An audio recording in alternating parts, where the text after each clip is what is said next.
This is your host, Bruce Hutchin, welcoming you to another informative episode of Whitetail Rendezvous. This is Whitetail Rendezvous Podcast, episode number 330.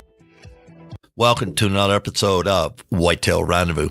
On today's show, we have Nikki Tilley and Brittney Glaze of Model Hunter TV. They're going to share about their passion that's so strong, they do all-day sits at Peconi's Trophy Whitetails of Southern Ohio. Yes, these ladies brave the elements and they get in the stand early and get out of the stand late. Why? Because they want to hunt mature bucks. They got a lot of tips and techniques, plus you'll hear the passion they have for the hunting tradition. It's never too early to think about food plots. Whitetail Rendezvous has an ebook for you. Just simply text 33444 food plot to get your copy. Welcome to another edition of Whitetail Rendezvous. Hey, folks, we're heading down to Ohio today. In fact, we're going to Peconi's Trophy Whitetails of Southern Ohio. And we're going to talk to Nikki Tilley and Brittney Glaze. Ladies, welcome to the show. Hey, how are you? Hey, it's really exciting, and I can't wait for you gals to tell us stories about the bucks that you've taken down there at Peconi's, at Joe Peconi's. So let's start off with you, Brittney, and talk about your most recent hunt. Okay. I've actually been to Joe's. This will be my third trip. I came last year, and then me and Nikki came a couple months ago, and now we're back. Ohio has great deer, and I know that they do because I've seen them, but last year I just couldn't get them in close enough for bow range. They were coming in at 50 and 60 yards, and I'm only comfortable at shooting, up to 35 yards. So I saw some nice bucks last year, but wasn't able to get them in close enough. Me and Nikki came a couple months ago. The weather was just awful. It wasn't in our favor, and the bucks turned nocturnal. We didn't have a good chance at all that week. We felt like bad luck was chasing us.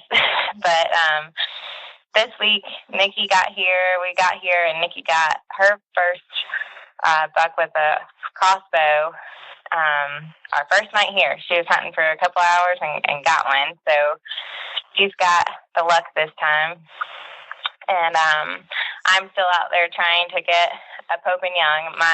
I'm looking for 125 or bigger because I'm hunting with my bow, my compound bow, and I've gotten a few bucks under my belt, so I'm just trying to get a little bigger each time. I'm waiting on that special one to come out. We're after a few, waiting on them to come out during the day. So I'm excited because we've got snow falling on the ground right now, and it should be good for the deer. They're going to want to come to the food during the day so that they can stay warm and have all their nutrients. But I love coming to Joe's because Joe is super nice. It's very welcoming. He's got cabins that you can rent right on the property. It's very cozy, and it's like hanging out with your friends at deer camp. I mean, he's now become one of my good friends. So I absolutely love coming up here. There's great deer and great company. That's great, and we'll get into how you get started, the hunting tradition in the later part of the show. Can you pass the phone over to Nikki, and let's let her talk about Peconi's Trophy Whitetails of Ohio. All right, here I am. Hey, Nikki. Now tell me about your experience at Peconi's. Crossbow hunting, you've been there a couple of times, and you put a buck down this year, and I think Joe also said that you put a doe down. So kind of walk us through your experience at Peconi's and, how you were able to close the deal. Yeah, so this is my second time here at Joe's. And, the first time, like Brittney was saying, we worked our tails off and was in there every day. We was even doing a couple all-day sits, just trying to do whatever we can, hoping one of them would slip up while we was there. But we just didn't get a shot. Saw some great deer, had a lot of action in the woods. There's no telling what's going to happen when you go to the woods, so you've got to be prepared for anything. So So we're lucky enough to have been able to come back this week. So on the first night, Sunday, the first evening hunt, me and Brittney was hunting on the same property. She was further back on the hill in a blind, and me and Joe was in a blind down on the bottom of the hill. And we had a little spike come in, and he did not have a care in the world. He was just your normal cautious deer, not over cautious or anything. He come in and hang out for about 10 minutes and left, and so we was just sitting there and super quiet. And next thing you know, Joe says, "Here comes a buck, Nikki, here comes a buck." And he was coming down the same trail that the spike was on the hill to our right. So we got to watch him walk in, and which was great for me because it was able to try to prepare myself a little bit so I could try to contain my excitement, and my heart was beating out of my chest. But I was trying to control myself so I could keep it together so he could come in and I could get that shot and get him down. He took his precious time. Don't they all when we're after that big one and we're watching him come in? He came down the hill, started walking in the creek, and at this point I'm like, oh my gosh, he's not going to come in. He's going to keep walking. And he's going to go the opposite way. But Joe's like, no, this is perfect wind. He don't have a clue we're here. He's coming in. And so I'm like, okay, whew, okay. And here he comes. He starts getting closer and closer.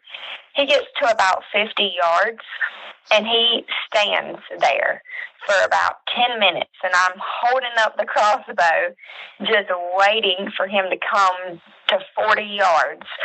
And he is not budging, and he's looking dead straight at us. And I'm like, well, this is going to be great. It's just what happened to me. A buck that I want to shoot is not letting me get a shot on him.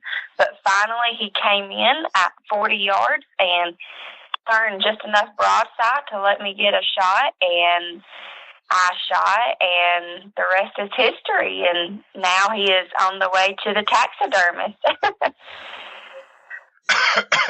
Pardon me. Great story. And, you mentioned, was it Jay that was your guide? Yes, Joe was with me. Oh, Joe was with you. Okay. I didn't quite hear that, so I wanted to make sure. And Joe, folks, is the owner of Peconi's Trophy Whitetails of Ohio. And Joe was on the show about 6 months ago, and he told me about Nikki and Brittney coming down to the farm and hunting hard. And I got to give you props to these ladies because they hunted hard. You heard about all day sits. Tell me about all day sits and how you pull that off. Well, it's really tough. We pack our bags full of snacks, and we just try to mentally prepare for the day, what could happen. We try to make sure we have enough water, just snacks. And, we'll get up and we'll stand and we'll stretch and try to just do something to help keep the time going. And, but on a nice cold day is really not as hard as you think, because you know that it could happen at any minute. So you're always on your toes, and it's just always an exciting time. And you know it's on when we say we're going to do an all-day sit. But it's not too bad. Just, like I said, just a lot of water and a lot of snacks. So do you have earbuds in? No, I'm when I'm in the woods. Yeah, and all day sits. Do you listen to music or Snapchat or Instagram, or do you get on social media? Oh yeah, I do get on social media. I try to limit the time. I will just sneak my phone out in my lap and I'll check a few things, Snapchat, Twitter, Instagram, Facebook. I'll just check them all and maybe post a status or maybe post a Snapchat picture being in the woods, and I will put it back up because I do not want to be caught with my phone out when a big old buck walks out. And Nikki, that's happened to a lot of people. I got attacked by a not a shooter buck, but a really nice young buck, and he just walked literally under my stand when I was doing some Instagram post, and I went, holy blank, and I was screwed. I was just hammered. There was nothing I could do. I took a picture of him. Oh my goodness. So wow. Hand it over to Brittney, and I'm going to ask her the same question. So pass the phone over to Brittney, and I'll ask her the same question about all-day sets. Okay. All right. Hello. Hey, Brittney. Nikki and I were just talking about all-day sets, and how do you prepare for that, and how do you keep your mind, sharp, and how do you not fall asleep? Well, all-day sits are pretty tough, depending on where you're at and how cold it is. You definitely want to prepare for the day, so you take water and snacks, and I take extra battery chargers for phones, cameras, whatever you need, especially when we're filming, because if it's cold outside, it just kills the batteries on everything, so you got to be prepared and have extra batteries. And now they make those little packs that have like 2 to 5 charges on them. You can plug it in, which are nice. And then when you're sitting there, I love sitting in an actual tree stand. I try to find one that's comfortable to where I can stand up for about an hour and then sit down for an hour and stand up for an hour because, sitting there all day, you don't want to get blood clots. You don't want your legs falling asleep or whatever else. I try to stand up as, half the time. Plus, whenever you're shooting, most of the time you're standing up with your bow. But last time we were here, Nikki and I did an all-day sit. We were muzzleloader hunting with our CVAs, and it was like crazy windy. It felt like we were in Kansas. The wind was so awful. Our faces were blistered. But we sat all day. We toughed through it, knowing that at any moment those big bucks were coming out. And we were on our toes the whole time because there was a lot of deer action, just not the big bucks that we wanted. So when you have movement in front of you, it keeps you awake and alert and excited. Those long days when there's no deer action is when it gets tough. You just want to fidget around. You feel like a toddler in church on Sunday morning trying to figure out what to do. But those days you do use social media or something to stay alert, because if not, you'll fall asleep, which can't say that I haven't done that, because the best naps I've ever had are in a deer stand. So we all have them. Now, you have a harness, so when you fall asleep, you're not going to fall, off your stand. Oh, no, yeah, definitely. I always use my hunter safety system, and I'm always hooked in, because I honestly hate heights. Hated them growing up, and when I first started hunting, I would have to take about 5 to 10 minutes to calm myself down every time I sat in stand. So over the years, I've conquered my fears, I guess, and I try to get in the stand higher and higher each year just to see how well I do. And, typically depends on the terrain you're hunting in. If you can get up to 15 feet or even 20 feet, it just makes a whole heck of a lot of difference on the, deer scenting you. That's what I found. It does make it harder when you get up to 20 feet. Their angles have changed, and unfortunately, we don't practice shooting our bow, at that angle. Have you ever shot your bow just in practice from 15 feet or 20 feet? I actually do. I practice out of a deer stand, and between 15, 20, and 25 feet. Because I know at some of these outfitters, you never know because it's not our property, so we don't know what we're going to go sit in. So I try to practice at different levels with my bow and my gun because the angle is going to be different. And the terrain at my house is, flat. And then we're hunting in the mountains up here, so you might be shooting at something down in the valley or whatever. So I try to practice every chance I get at different levels and different angles with both weapons because you just never know. And I want to be prepared for every situation that I might encounter. Well, I can just say this as an older guy that's hunted quite a bit across North America. You gals understand the game really well, and I'm proud of you. Well, thank you. We're still learning, and that's one of my favorite things about hunting is hunting with different people and learning new things. And there's always something new to learn, and I'm like a sponge. I want to know it all, and I want to know every single way so that I can figure out which way I want to do it.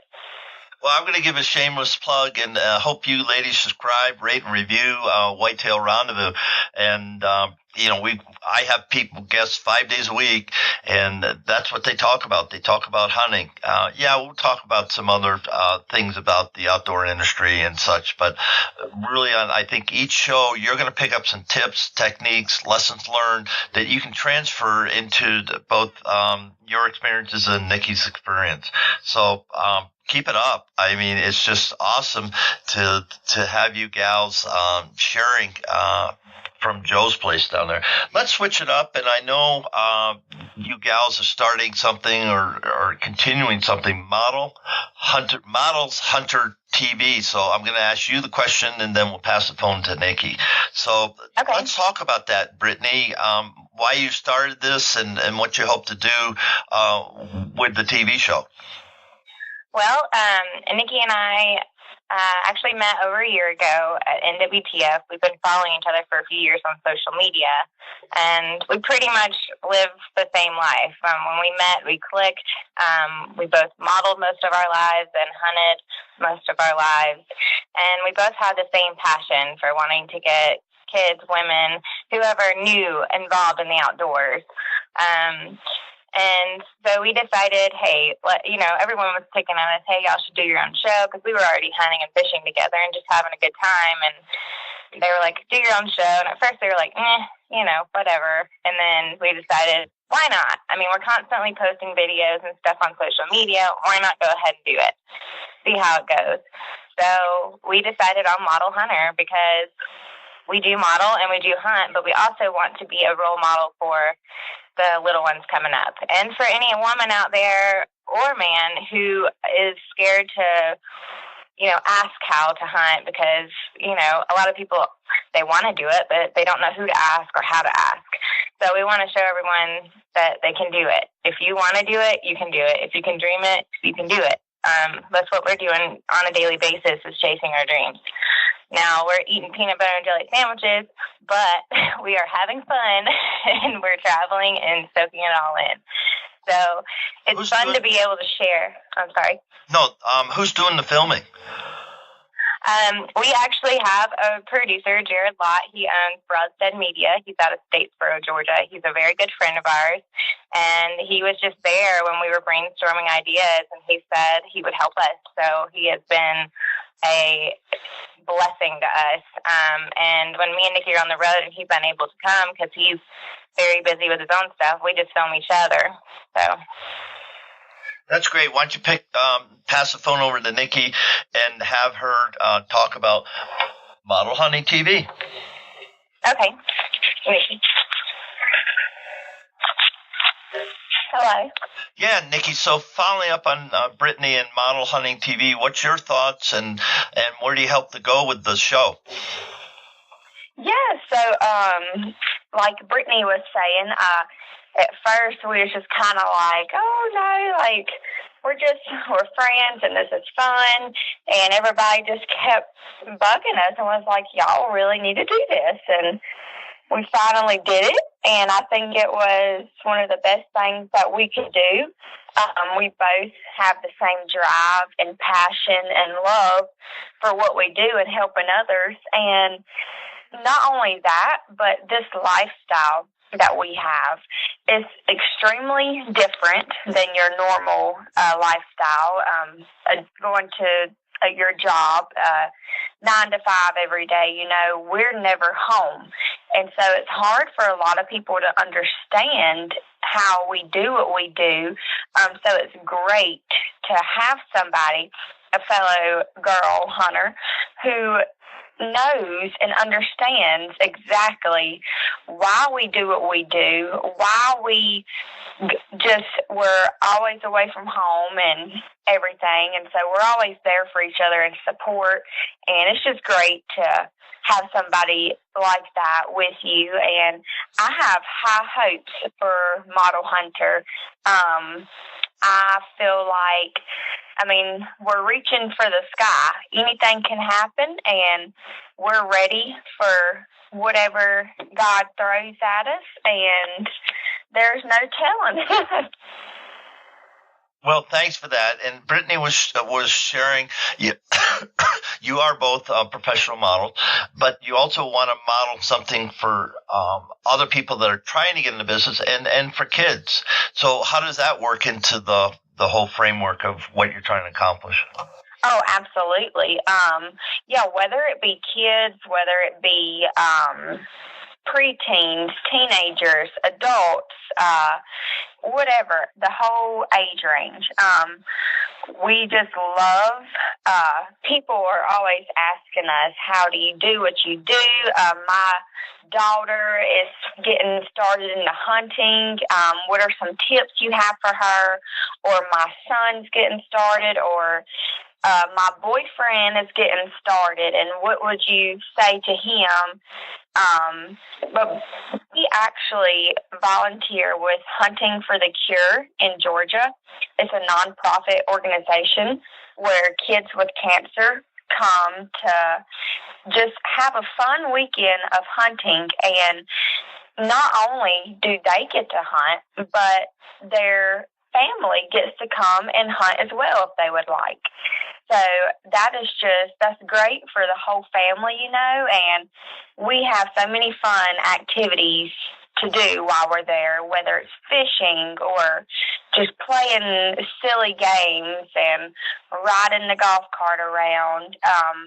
I actually have 2 little nephews that I have always took hunting with me and just showed them how to shoot guns, and they actually got little practice bows for Christmas. And so slowly but surely I am teaching them every way I can, even being away from home.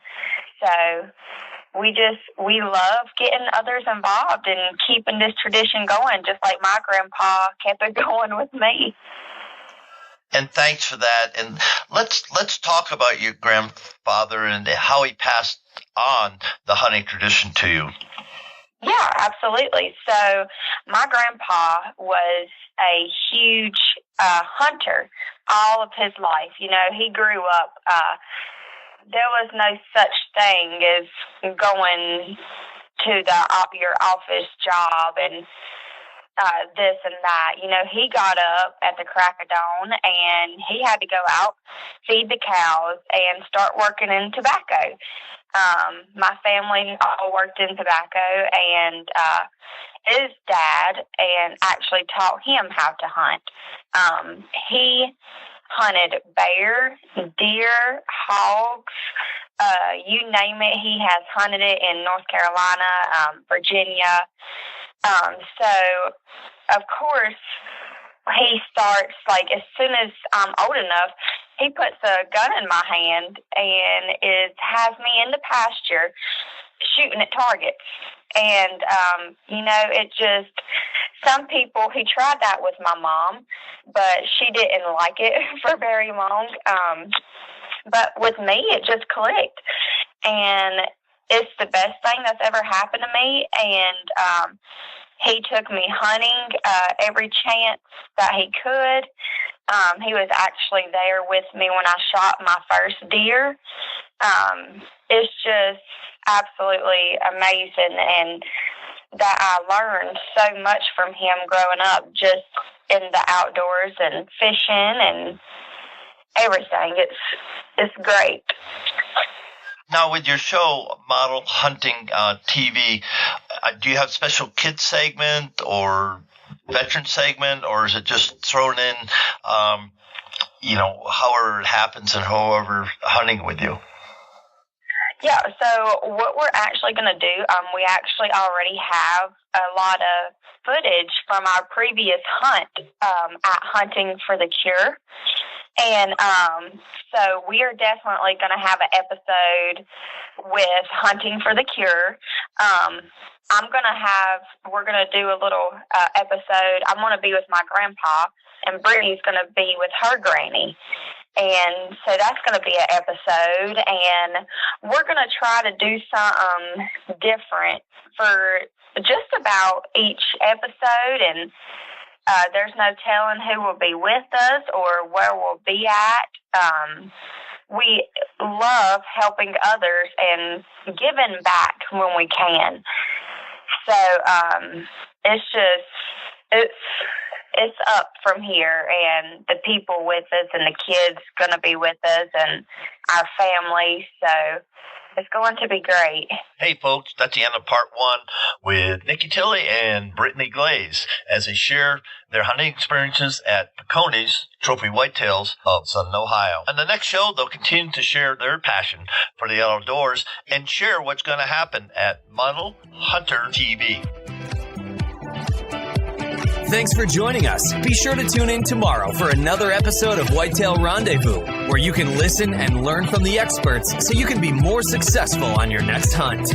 Until next time, listen, learn, and succeed.